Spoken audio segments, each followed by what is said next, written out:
السلام عليكم ورحمة الله وبركاته. أعوذ بالله من الشيطان الرجيم.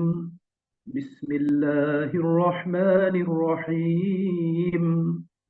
ولما رجع موسى إلى قومه غضبان أسفا قال بئس ما خلفتموني من بعدي أعجلتم أمر ربكم وألقى الألواح وأخذ برأس أخيه يجره إليه قال ابن إن القوم استضعفوني وكادوا يقتلونني فلا تشمت بي الأعداء ولا تجعلني مع القوم الظالمين. قال رب اغفر لي ولأخي وأدخلنا في رحمتك وأنت أرحم الراحمين. إن الذين اتخذوا العجل سينالهم غضب من ربهم وذلة في الحياة الدنيا وكذلك نجزي المفترين. والذين عملوا السيئات ثم تابوا من بعدها وآمنوا إن ربك من بعدها لغفور رحيم. ولما سكت عن موسى الغضب أخذ الألواح وفي نسختها هدى ورحمة للذين هم لربهم يرهبون. واختار موسى قومه 70 رجلا لميقاتنا فلما أخذتهم الرجفة قال رب لو شئت أهلكتهم من قبل وإياي أتهلكنا بما فعل السفهاء منا إن هي إلا فتنتك تضل بها من تشاء وتهدي من تشاء أنت ولينا فاغفر لنا وارحمنا وأنت خير الغافرين. واكتب لنا في هذه الدنيا حسنة وفي الآخرة إنا هدنا إليك. قال عذابي أصيب به من أشاء ورحمتي وسعت كل شيء فسأكتبها للذين يتقون ويؤتون الزكاة والذين هم بآياتنا يؤمنون. صدق الله العظيم. نحمده ونصلي على رسوله الكريم أما بعد. সুপ্রিয় ভাই এবং বোনেরা, আজকে সূরা আল আরাফের 150 থেকে নিয়ে 156 7টি আয়াতের তেলাওয়াত শুনেছি। মুসা আলাইহিস সালাতু ওয়াস সালামের দীর্ঘ আলোচনা সূরা আরাফে চলছে। আজকে যথাসম্ভব মুসা আলাইহিস সালাতু ওয়াস সালামের আলোচনার আজকে আমাদের ষষ্ঠ পর্ব। আমরা মুসা আলাইহিস সালাতু ওয়াস সালাম, তার দাওয়াতি জীবন, তার জাতি এবং তার দাওয়াতের প্রতিপক্ষ সে কিপ্তি সম্প্রদায় এবং ফেরাউন, তাদের আলোচনা আমরা শুনছিলাম। এবং গত ক্লাসে যেখানে আলোচনা শেষ হয়েছিল সেটা ছিল যে মুসা আলাইহিস সালাতু ওয়াস সালামের অনুপস্থিতিতে, তার অবর্তমানে তার জাতির লোকেরা তাদের অলংকার এবং তৈজসপত্রের মাধ্যমে একটা গরুর বাছুর তৈরি করে তার পূজা শুরু করে দিয়েছিল। এখানে এসে আমাদের আলোচনা গত ক্লাসে শেষ হয়েছিল। আজকে আলোচনা তারই ধারাবাহিকতায় শুরু হচ্ছে যে মুসা আলাইহিস সালাতু ওয়াস সালাম জাতির এই অবস্থা লক্ষ্য করে, শুনে, দেখে প্রচন্ডভাবে তিনি রাগান্বিত হলেন। এবং রাগান্বিত হওয়ার এক পর্যায়ে কোরআনে যে শাব্দিক পরিভাষায় এসেছে সেই শাব্দিক পরিভাষা অনুযায়ী তিনি সেই ফলকগুলো হাত থেকে ফেলে দিলেন। মুফাসসিরিনগণ বলেছেন এটা অবজ্ঞা এবং অবহেলা করে ফেলা নয়, বরং তিনি রাগান্বিত অবস্থায় তড়িঘড়ি করে রাখতে গিয়ে তিনি এটা এমন ভাবে রেখেছেন, বাহ্যিকভাবে মনে হয়েছিল তিনি এগুলোকে ফেলে দিয়েছেন। আল্লাহ রাব্বুল আলামিন সেই বিষয়টাই এখানে আমাদের সামনে উপস্থাপন করেছেন। এরপরে মুসা আলাইহিস সালাতু ওয়াস সালাম পর্যবেক্ষণ করলেন, লক্ষ্য করলেন, প্রথমে কৈফিয়ত তলব করলেন হারুন আলাইহিস সালামের নিকট থেকে, কারণ তাকে এরকম তথ্যই প্রদান করা হয়েছিল। আর যেহেতু তিনি হারুনকে দায়িত্ব দিয়ে গিয়েছিলেন তার এই গোত্রের সম্প্রদায়ের দেখাশোনার জন্য, তাদের সংশোধনের জন্য। বাট এসে যখন বিপরীত অবস্থা লক্ষ্য করলেন, তখন তিনি সঙ্গতভাবেই হারুন আলাইহিস সালাতু ওয়াস সালামের নিকট থেকে কৈফিয়ত তলব করলেন এবং তার প্রতি তিনি রাগান্বিত হলেন। এবং হারুন আলাইহিস সালাতু ওয়াস সালাম যখন প্রকৃত ঘটনা তার সামনে উপস্থাপন করলেন, তখন তিনি বিষয়টা বুঝতে পারলেন। তখন তিনি তার নিজের কর্মের জন্য, হারুন আলাইহিস সালাতু ওয়াস সালামের দুর্বলতার জন্য আল্লাহ রাব্বুল আলামিনের দরবারে ক্ষমা প্রার্থনা করলেন এবং আল্লাহ পাকের অনুগ্রহ লাভের জন্য তিনি আবেদন জানালেন।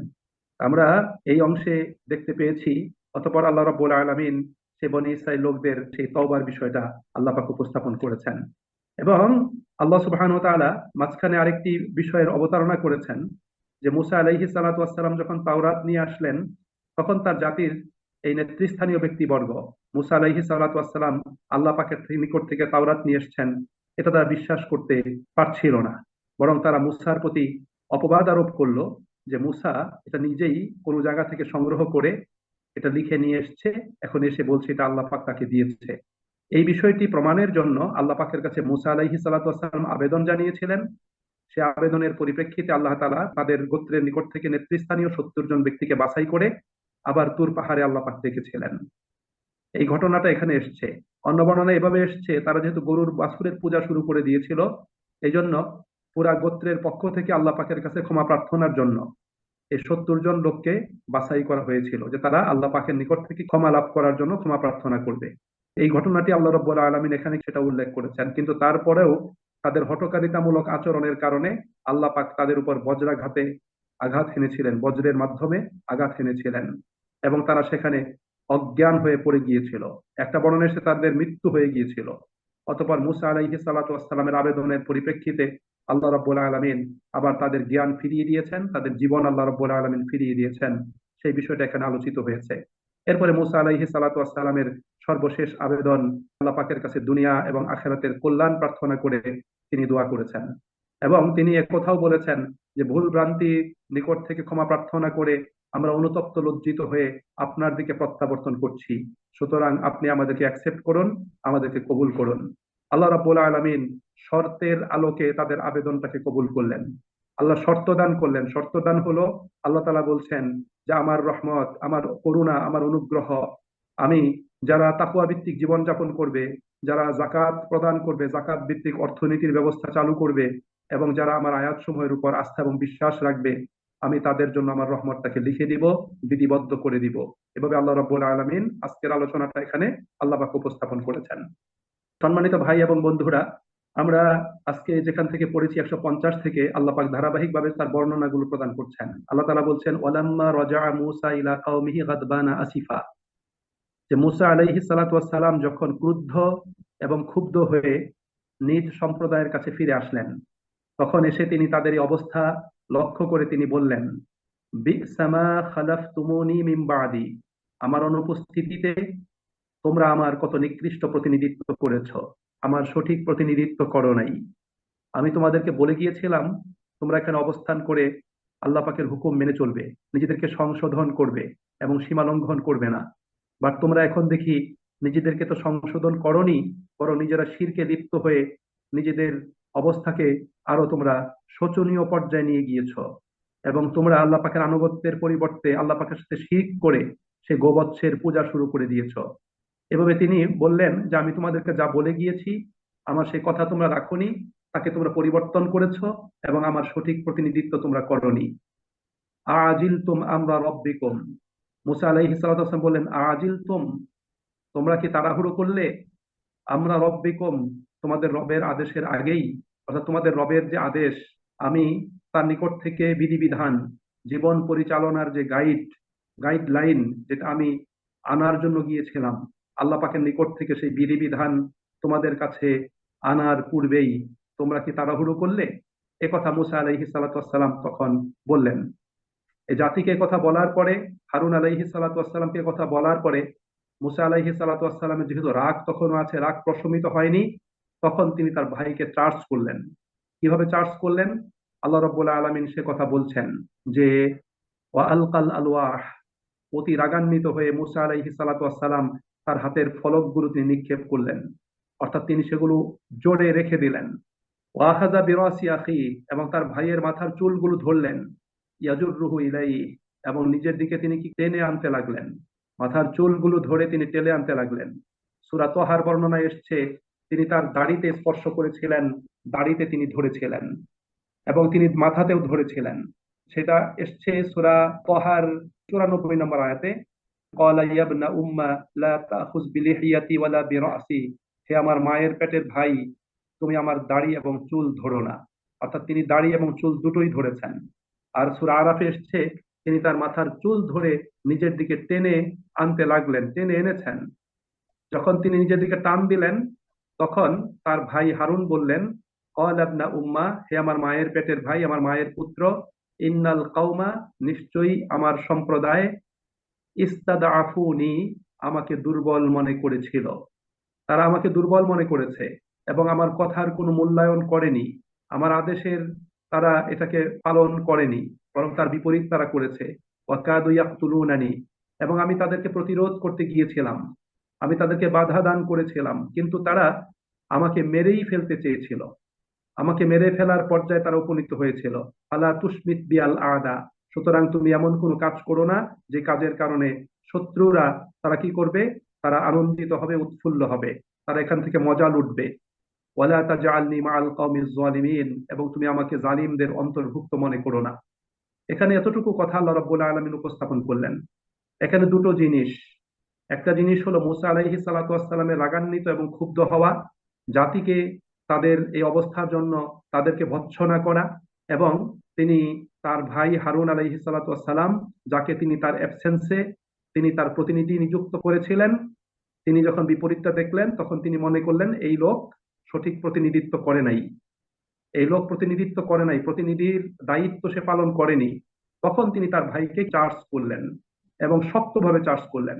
শক্তভাবে চার্জ করার পরে তার ভাই যখন প্রকৃত অবস্থা তার কাছে উপস্থাপন করলেন, তখন মুসা আলাইহিস সালাতু ওয়াস সালাম প্রকৃত ব্যাপারটা বুঝতে পারলেন, এবং সে পর্যায়ে তিনি বললেন, ক্বালা রব্বিগফিরলি ওয়ালি আখি, যে হে আমার রব, তুমি আমাকে এবং আমার ভাইকে ক্ষমা করে দাও। ওয়াদখিলনা ফি রাহমাতিকা, এবং আমাদেরকে তোমার রহমতের ভিতর প্রবেশ করাও।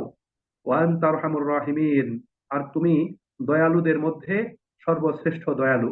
অর্থাৎ মুসা আলাইহিস সালাতু ওয়াস সালাম প্রকৃত অবস্থাটা বুঝতে পেরে তিনি আল্লাহ পাকের কাছে ক্ষমা প্রার্থনা করলেন, নিজের জন্যও করলেন, নিজের ভাইয়ের জন্যও করলেন, এবং রহমতের জন্য আবেদন জানালেন। এবং আল্লাহ রাব্বুল আলামিন তিনি যে রহমত দিতে পারেন, রহমতের উৎস তিনি, এবং তার নিকট ছাড়া অন্য কারো নিকট থেকে রহমত পাওয়া যাবে না, ক্ষমা পাওয়া যাবে না, দয়া পাওয়া যাবে না, সে বিষয়টি মুসা আলাইহিস সালাতু ওয়াস সালাম তিনি উপস্থাপন করলেন।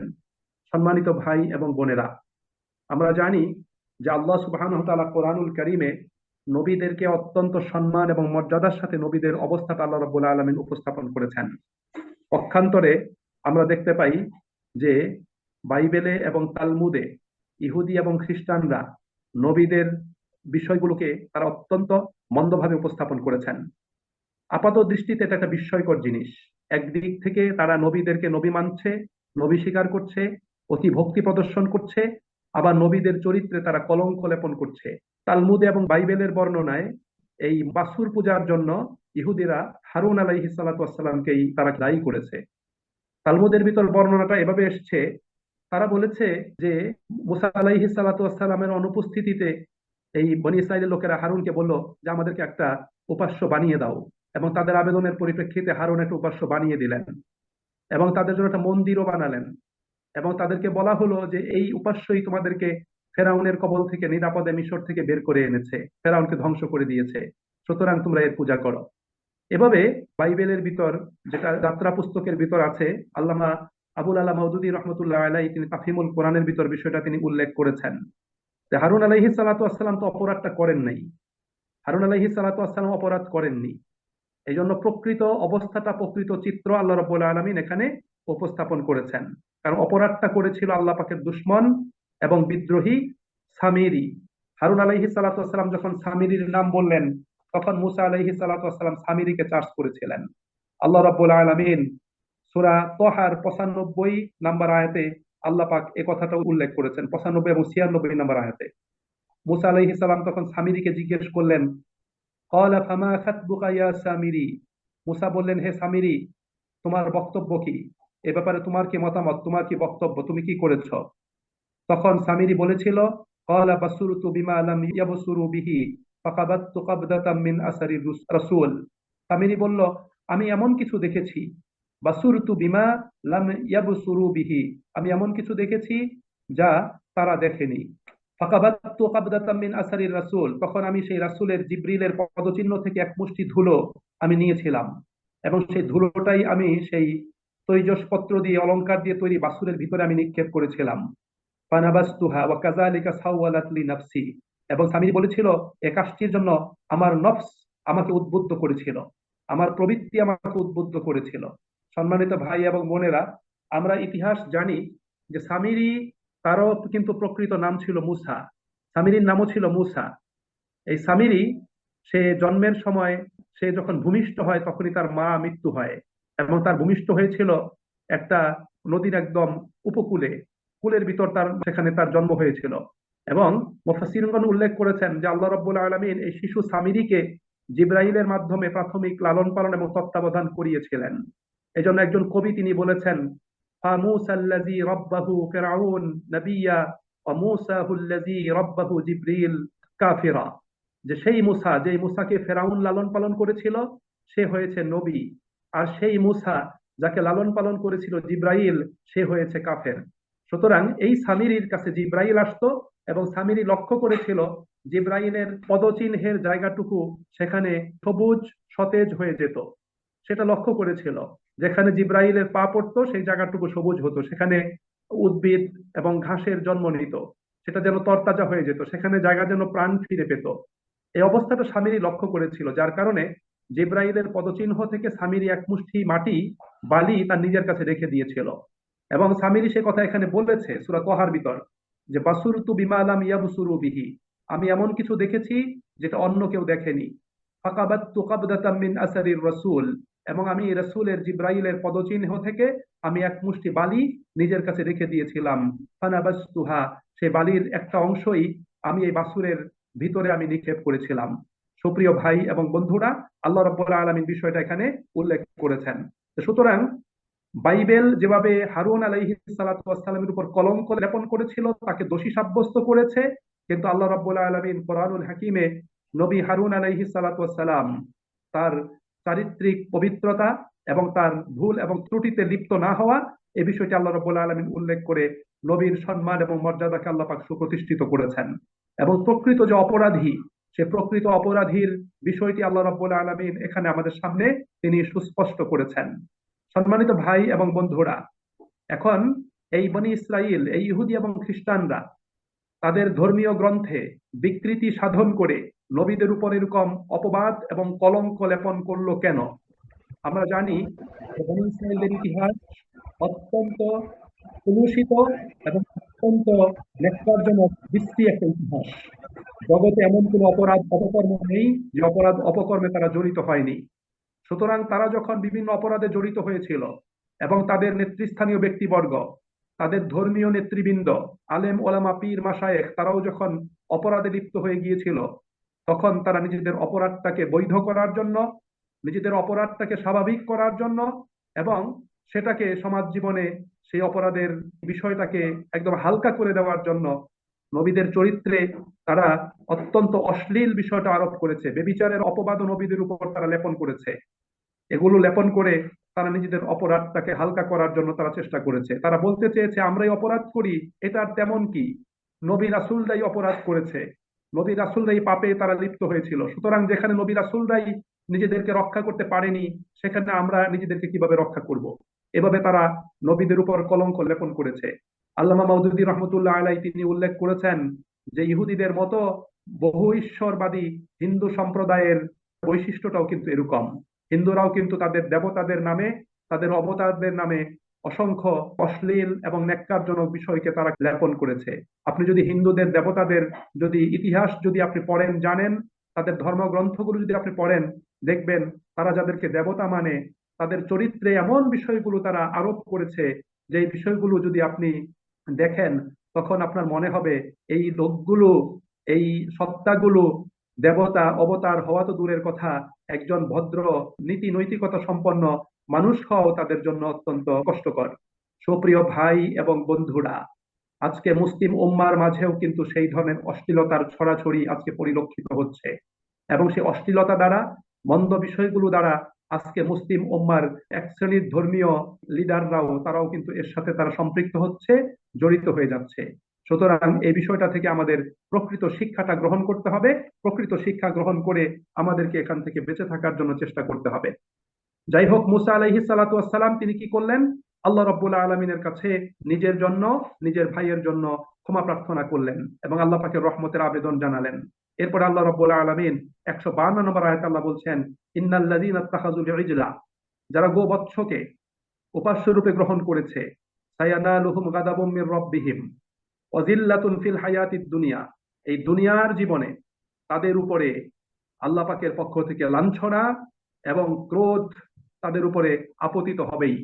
অর্থাৎ তারা ক্রোধে পতিত হবে, তাদের উপর লাঞ্ছনা চলে আসবে। এই আয়াতের তাফসীর থেকে জানা যায় যে কোন কোন পাপের শাস্তি আল্লাহ রাব্বুল আলামিন দুনিয়াতেই দিয়ে দেন, আখিরাতের শাস্তি তো আছেই, দুনিয়াতেও আল্লাহ কি করবেন? এই পাপের শাস্তি আল্লাহ পাক প্রদান করবেন। আল্লাহ তাআলা বলছেন, ওয়াকাযালিকা নাজজিল মুফতারিন, আর এভাবেই আমরা মিথ্যা রটনাকারীদেরকে প্রতিফল দিয়ে থাকি। সম্মানিত ভাই এবং বন্ধুরা, এটা কিন্তু সামিরি এবং তার সঙ্গীদের বেলায় এটা হয়েছিল। কারণ গোবৎস উপাসনা থেকে যখন তারা যথার্থভাবে তওবা করলো না, তখন আল্লাহ রাব্বুল আলামিন সামিরিকে পৃথিবীতে একটা লাঞ্ছনাদায়ক শাস্তি আল্লাহ পাক প্রদান করলেন। মুসা আলাইহিস সালাতু ওয়াস সালাম তখন সামিরিকে নির্দেশ প্রদান করলেন, তুমি কাউকে টাচ করবে না এবং তোমাকেও কেউ টাচ করবে না। অর্থাৎ সামিরিকে একঘরে করা হলো, সমাজের কারোর সাথে সে মিশতে পারে না, কারো সংস্পর্শে সে আসতে পারে না, এরকম একটা মারাত্মক একটা শাস্তি তাকে প্রদান করা হলো। তাফসিরে এসছে, সে যদি কাউকে টাচ করত তাহলে দুজনেরই গায়ে প্রচন্ড জ্বর এসে যেত, তাদের শরীরের ভিতর জ্বালা যন্ত্রণা শুরু হয়ে যেত। এই জন্য সে কাউকে টাচ করতে পারতো না, এবং অন্য মানুষও কাউকে টাচ করতো না, কারণ তাকে টাচ করলে অন্য মানুষের ভিতরে সেটা কিন্তু চলে আসতো। আল্লাহ রাব্বুল আলামিন এই প্রসঙ্গটা সূরা তহার 97 নম্বর আয়াতে আল্লাহ রাব্বুল আলামিন উল্লেখ করেছেন। মুসা আলাইহিস সালাতু ওয়াস সালাম তখন সামিরীকে বলেছিলেন, ফাযহাব ফা ইন্না লাকা ফিল হায়াতি আন তাকুলা লা মিসাস, যে ফাযহাব, তুমি যাও, ফা ইন্না লাকা ফিল হায়াতি, তোমার জন্য জীবদ্দশায় এই শাস্তি নির্ধারিত হলো, আন তাকুলা লা মিসাস, যে তুমি সব সময় বলবে আমাকে কেউ স্পর্শ করো না। লা মিসাস, আমাকে কেউ স্পর্শ করো না, আমাকে কেউ স্পর্শ করো না। আল্লাহ রাব্বুল আলামিন বলেন, ওয়া ইন্না লাকা মাউইদান লান তুখলাফা, তোমার জন্য নির্ধারিত হলো একটা নির্দিষ্ট কাল, এবং তোমার বেলায় এর ব্যতিক্রম হবে না। এই শাস্তি আল্লাহ রাব্বুল আলামিন সামিরীকে প্রদান করলেন। তখন সে কাউকে টাচ করতে পারতো না, তাকেও কেউ টাচ করতে পারতো না। সে সমাজ থেকে অনেকটা একঘরে হয়ে গেল, সমাজচ্যুত হয়ে গেল। এই শাস্তি কিন্তু একটা কঠিন শাস্তি। সমাজে অসংখ্য মানুষের মাঝে বসবাস করবে, কারোর সাথে মিশতে পারবে না, বা কেউ তার সাথে মিশবে না। এটা মারাত্মক ধরনের একটা শাস্তি, জেলখানায় থাকার চেয়ে বেশি শাস্তি। এই জন্য এটা ছিল দুনিয়াতে তার অপকর্মের একটা শাস্তি। এরপর আল্লাহ তাআলা বলছেন, ওয়াল্লাযীনা আমিলুস সাইয়্যাত, যারা অসৎ কাজ সম্পাদন করবে, সুম্মা তাবু মিন বাদিহা, এরপরে তওবা করবে, ওয়া আমানু, এবং ঈমান আনয়ন করবে, ইন্না রাব্বাকা মিন বাদিহা লাগাফুরুর রহিম, তাহলে আপনার রব এরপরও পরম করুণাময়, পরম ক্ষমাশীল এবং অতীব দয়ালু। অর্থাৎ তারা বাছুর পূজা করেছে, তারা অপরাধ করেছে, তারা নবীর সঠিক প্রতিনিধিত্ব করেনি, তারা আল্লাহ পাকের হুকুম হাকাম পালন করেনি। আল্লাহ বলছেন, এর পরেও যদি তারা তওবা করে, এর পরেও যদি তারা আল্লাহ পাকের আনুগত্যে ফিরে আসে এবং তাদের ঈমানকে যদি তারা সংশোধন করে নেয়, তারা যদি ঈমানটাকে তারা নবায়ন যদি করে, তাহলে আল্লাহ রাব্বুল আলামিন তাদেরকে মাফ করে দিবেন, আল্লাহ পাক তাদেরকে ক্ষমা করবেন। এই কথাটি আল্লাহ সুবহানাহু ওয়া তাআলা এখানে তিনি ব্যক্ত করেছেন। এই জন্য সম্মানিত ভাই এবং বন্ধুরা, আমাদের মনে রাখতে হবে যে যারা আল্লাহ রাব্বুল আলামিনের প্রতি মিথ্যা আরোপ করে, নবীর প্রতি মিথ্যা আরোপ করে, আল্লাহ পাক তাদেরকে দুনিয়াতে শাস্তি প্রদান করেন। এবং যারা দ্বীনি ব্যাপারে বিদআত অবলম্বন করে, তারাও কিন্তু আল্লাহ পাকের প্রতি অপবাদ আরোপের অপরাধে অপরাধী হিসাবে শাস্তির যোগ্য হয়ে যায়। ইমাম মালিক রহমতুল্লাহ আলাই এই আয়াতের মাধ্যমে তিনি এই বিষয়টি প্রমাণ করলেন যে দ্বীনি ব্যাপারে যারা নিজেদের পক্ষ থেকে কোনো বিদআত বা কুসংস্কার আবিষ্কার করে, তাদের শাস্তি এই যে তারা আল্লাহ রাব্বুল আলামিনের রোষানলে পতিত হবে এবং পার্থিব জীবন অপমান এবং লাঞ্ছনা ভোগ করবে। আপনি দেখেন সমাজ জীবনে যারা বেদাতি কাজ করে, কুসংস্কারের কাজ করে, দ্বীনের বিরোধী কাজ করে, এদের কিন্তু সম্মান এবং মর্যাদা নাই, যদিও তারা নিজেদেরকে খুব সম্মানিত মনে করে। বাট পৃথিবীর কোনো সভ্য মানুষ, কোনো ভালো মানুষ, কোনো চরিত্রবান, নীতি নৈতিকতা সম্পন্ন মানুষ তাদেরকে সম্মান প্রদর্শন করে না, বরং তাদের প্রতি ঘৃণা প্রদর্শন করে, তাদের দিকে থু দেয়। এটাই কিন্তু বাস্তব অবস্থা। এই জন্য আল্লাহ রাব্বুল আলামিন বলছেন, যারা শিরক করবে, যারা কুফরি করবে, যারা আল্লাহর প্রতি মিথ্যা আরোপ করবে, যারা নবীর প্রতি মিথ্যা আরোপ করবে, যারা আল্লাহ প্রদত্ত দ্বীন ও শরীয়তকে প্রত্যাখ্যান করবে, যারা দ্বীন ও শরীয়তের ভিতর সংযোজন করবে, বিয়োজন করবে, নতুন বেদাত সৃষ্টি করবে, তারা অবশ্যই আল্লাহ পাকের রোষানলে পতিত হবে এবং তাদের উপর দুনিয়ার জীবনে, পার্থিব জীবনে লাঞ্ছনা, অপমান, শাস্তি এটা আল্লাহ পাকের পক্ষ থেকে নেমে আসবে। এ আয়াতে আল্লাহ রাব্বুল আলামিন আরো একটি বিষয় উল্লেখ করেছেন। আল্লাহ সুবহানাহু ওয়া তাআলা বলেন যে যারা মূসা আলাইহিস সালাতু ওয়াস সালামের সতর্কীকরণের পর নিজেদের এই অপরাধের জন্য তওবা করে নিয়েছে এবং আল্লাহ রাব্বুল আলামিন তাদেরকে ক্ষমা করে দিয়েছিলেন। তবে মূসা আলাইহিস সালাতু এই জাতিকে তওবা করার জন্য আল্লাহ রাব্বুল আলামিন কিন্তু কঠিন একটা শর্ত আরোপ করেছিলেন। এই গরুর বাছুর থেকে বের হওয়ার জন্য যে তওবা, এই তওবার জন্য আল্লাহ রাব্বুল আলামিন একটা কঠিন শর্ত আরোপ করেছিলেন। সেই কঠিন শর্তটা আল্লাহ তাআলা সূরা বাকারার 54 নম্বর আয়াতে আল্লাহ পাক উল্লেখ করেছেন। সেখানে আল্লাহ তাআলা মূসা আলাইহিস সালাতু ওয়াস সালামের জবানে বলিয়েছেন, ওয়াইজ ক্বালা মূসা লিকাওমিহি ইয়া কওমি, যে স্মরণ করো সেই সময়ের কথা যখন মূসা তার সম্প্রদায়কে বললেন, ইয়া কওমি, হে আমার জাতির লোকেরা, ইন্নাকুম যালামতুম আনফুসাকুম বিত্তিখাযিকুমুল ইজলা, তোমরা গরুর বা বাছুরকে উপাস্য রূপে গ্রহণ করে নিজেদের প্রতি মস্ত বড় জুলুম করেছো। ফাতুবু ইলা বারিইকুম, সুতরাং তোমরা তোমাদের নিজেদের কৃতকর্মের জন্য তোমাদের রবের কাছে তওবা করো। ফাকতুলু আনফুসাকুম, এবং তোমরা নিজেদেরকে হত্যা করো। তাদেরকে পরস্পরকে হত্যা করার আদেশ আল্লাহ রাব্বুল আলামিন দিয়েছিলেন। মুফাসসিরিনগণ বলেছেন, এই আদেশ যারা বাস্তবায়ন করেছে, যারা নিহত হয়েছে, আল্লাহ রাব্বুল আলামিন তাদেরকে শাহাদাতের মর্যাদা দিবেন, আল্লাহ পাক তাদেরকে কবুল করবেন। আর যারা বেঁচে ছিল, আল্লাহ রাব্বুল আলামিন তাদের প্রতি অনুগ্রহ বর্ষণ করেছেন, আল্লাহ পাক তাদেরকে মাফ করে দিয়েছেন। সুতরাং এই কঠিন শর্ত আল্লাহ পাক তাদের উপর আরোপ করেছেন। বাট উম্মতে মুহাম্মদীর জন্য গুনাহ থেকে বের হয়ে আসতে, গুনাহ থেকে মুক্ত হতে তওবার জন্য এরকম কোনো কঠিন শর্ত নাই। বরং তওবার জন্য আমাদেরকে ইসলামী শরীয়ত যে শর্তগুলো দিয়েছে সেগুলো পালন করা আমাদের জন্য সহজ। যেমন গুনাহ দুই ধরনের, আল্লাহ পাকের হক সংক্রান্ত গুনাহ, বান্দার হক সংক্রান্ত গুনাহ। আল্লাহর হক সংক্রান্ত গুনাহের ক্ষেত্রে তওবা করার জন্য তিনটা শর্ত। এক নম্বর শর্ত হলো গুনাহ থেকে বিরত হওয়া, গুনাহ পরিত্যাগ করা। দুই নম্বর শর্ত হলো অনুতপ্ত লজ্জিত হয়ে আল্লাহ পাকের কাছে ক্ষমা প্রার্থনা করা। আর তিন নম্বর শর্ত হলো ভবিষ্যতে গুনাহ না করার জন্য আল্লাহ পাকের কাছে অঙ্গীকারাবদ্ধ হওয়া। এই তিনটা শর্ত ব্যক্তিকে পূরণ করতে হবে। আর যদি বান্দার হক সংক্রান্ত গুনাহ হয়, তাহলে এই তিনটা শর্তের সাথে চতুর্থ আর একটা শর্ত আছে। সেই শর্তটা হলো বান্দার হক আদায় করা। বান্দার হক যদি সে মেরে থাকে, হক তাকে দিয়ে দিতে হবে। বান্দার প্রতি যদি জুলুম, অত্যাচার, অবিচার করে থাকে, তার যদি দোষ চর্চা, গীবত করে থাকে, তাহলে বান্দার নিকট ক্ষমা প্রার্থনা করতে হবে। এই চারটা শর্তের মাধ্যমে বান্দা তওবা করে আল্লাহ পাকের আনুগত্যে তাকে ফিরে আসতে হবে। এরকম সহজ বিধান আল্লাহ রাব্বুল আলামিন তিনি আমাদেরকে প্রদান করেছেন। সম্মানিত ভাই এবং বন্ধুরা, আরেকটা কথা আমাদের মনে রাখতে হবে যে তাওবা এবং ইস্তেগফার দুইটা কিন্তু দুইটা পরিভাষা। তাওবা একটা পরিভাষা, ইস্তেগফার একটা পরিভাষা। ইস্তেগফার হলো ক্ষমা প্রার্থনা করা, আর তাওবা শব্দের শাব্দিক অর্থ হলো ফিরে আসা, প্রত্যাবর্তন করা। সুতরাং তাওবা ছাড়া ইস্তেগফারটা কার্যকর হবে না। অর্থাৎ আগে ফিরে আসতে হবে আনুগত্যের পথে, আনুগত্যের পথে তাকে ফিরে আসতে হবে, আনুগত্যের পথে ফিরে আসার ঘোষণা দিতে হবে এবং বাস্তবে প্রমাণ করতে হবে সেই ব্যক্তি আনুগত্যের পথে প্রত্যাবর্তন করেছেন, ফিরে এসেছেন। যেই ব্যক্তি আনুগত্যের পথে ফিরে আসার ঘোষণা দিবে, আনুগত্যের পথে কার্যত যে ব্যক্তি ফিরে আসবে, সেই ব্যক্তির ইস্তেগফার কার্যকর হবে, সেটা গ্রহণযোগ্য হবে। কিন্তু আনুগত্যের পথে ফিরে আসলো না, মুখে শুধু বলল আস্তাগফিরুল্লাহ রাব্বি মিন কুল্লি যামবি ওয়া আতুবু ইলাইহি, তার ইস্তেগফার আল্লাহ পাকের কোনো প্রয়োজন নেই। এই জন্য অবশ্যই তাওবা করতে হবে। এই জন্য রাসূল করিম সাল্লাল্লাহু আলাইহি সাল্লাতু ওয়াসসালাম তিনি হাদিসে বলেছেন, আইয়ুহান নাস, হে লোকেরা, তুবু ইলাল্লাহি ওয়াস্তাগফিরু, তোমরা আল্লাহর দিকে তওবা করো এবং তার কাছে ক্ষমা প্রার্থনা করো। এটা রাসূল করিম সাল্লাল্লাহু আলাইহি ওয়াসাল্লামের কথা। এবং আল্লাহ রাব্বুল আলামিন কোরআনুল কারীমে তাওবা প্রসঙ্গে আল্লাহ পাক অনেক কথা বলেছেন। যেমন সূরা নূরে আল্লাহ তাআলা বলেছেন, তুবু ইলাল্লাহি জামিআন আইয়ুহাল মুমিনুনা লাআল্লাকুম তুফলিহুন, হে মুমিনগণ, তোমরা সকলেই সম্মিলিতভাবে তোমাদের রবের দিকে তোমরা তওবা করো, তাহলেই তোমরা সফলতা লাভ করতে সক্ষম হবে। আল্লাহ পাক সূরা তাহরিমের 8 নম্বর আয়াতে বলেছেন, তুবু ইলাল্লাহি তাওবাতান নাসুহা, তোমরা সত্যিকারভাবে আল্লাহ পাকের কাছে তওবা করো। সুতরাং আল্লাহ রাব্বুল আলামিন মূসা আলাইহিস সালাতু ওয়াস সালামের জাতির চাইতে উম্মতে মুহাম্মদীর প্রতি সবিশেষ আল্লাহ পাক অনুগ্রহ ইহসান করেছেন যে আল্লাহ রাব্বুল আলামিন উম্মতে মুহাম্মদীর জন্য তাওবার বিষয়টাকে আল্লাহ পাক সহজ করে দিয়েছেন। তাহলে সেই সহজ বিষয়টা অবলম্বন করে আমাদেরকে প্রতিনিয়ত তাওবা করে আল্লাহ পাকের আনুগত্যে ফিরে আসতে হবে, আল্লাহ পাকের আনুগত্যের উপর অবিচল থাকতে হবে এবং নিজের ত্রুটি বিচ্যুতির জন্য সর্বদা আল্লাহ পাকের দরবারে ক্ষমা প্রার্থনা করতে হবে। এটাই হলো আমাদের জন্য কোরআনিক শিক্ষা। এরপর আল্লাহ তাআলা বলছেন, ওয়ালাম্মা সাকাতা আম মূসাল গাদাব, যখন মূসা আলাইহিস সালাতু ওয়াস সালামের রাগ প্রশমিত হলো, আখাযাল আলওয়াহ, তখন তিনি ফলকগুলো তিনি কি করলেন, সেগুলোকে তিনি তুলে নিলেন।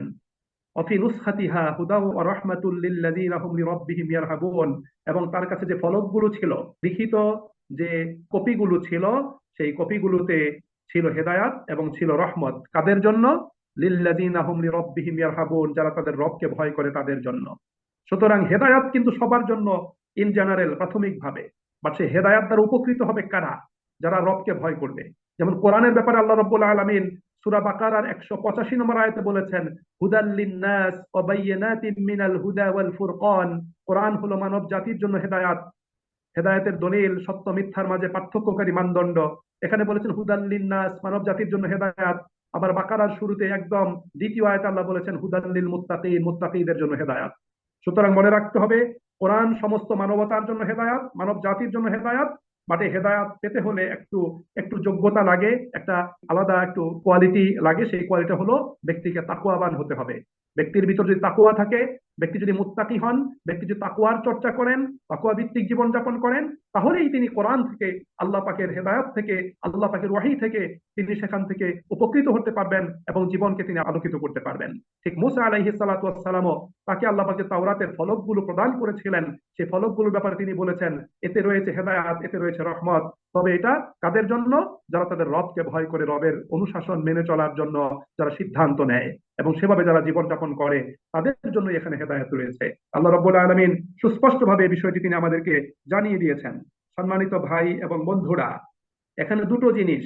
একটা জিনিস হলো যে মুসা আলাইহিস সালাতু ওয়াস সালাম প্রাথমিকভাবে আল্লাহ রাব্বুল আলামিন তাকে যে তাওরাতের ফলকগুলো প্রদান করেছেন, এই ফলকগুলো পাথরে খোদাই ভাবে লিপিবদ্ধ ছিল এবং আল্লাহ পাক পরবর্তীতে মুসা আলাইহিস সালাতু ওয়াস সালামকে পূর্ণ তাওরাত আল্লাহ পাক প্রদান করেছেন, যেটা মুসা আলাইহিস সালাতু ওয়াস সালাম বিভিন্ন দফতরে দস্তরের ভিতর তিনি সেটা লিপিবদ্ধ করেছিলেন।